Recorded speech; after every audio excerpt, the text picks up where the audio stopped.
ఎలాగున్నారండి? అందరు బాగున్నారా? ఇదండి చూడండి, మా కట్లు పోయండి. రోజు నీళ్ళు ఇందులో పెట్టుకుంటాం, స్నానం చేస్తాం. మా వారు, మా కోడలు, మా మనవరాలు, మనవడు, మా బిడ్డ, మేము అందరం కలిసి ఈ పొయ్యి మీదే స్నానం చేస్తామండి రోజు కాసుకొని. ఎందుకంటే కరెంట్ లేదు, నీళ్ళు కాసుకుంటాం కదండి, అది పిల్లలు ఉన్నారని తీసుకున్నానండి.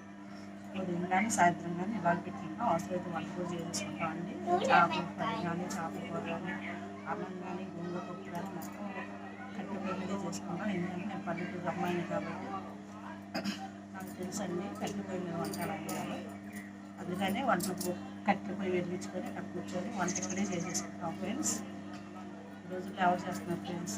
అయినా సరే నేను చేస్తాను, మా వారు వద్దని తింటారు.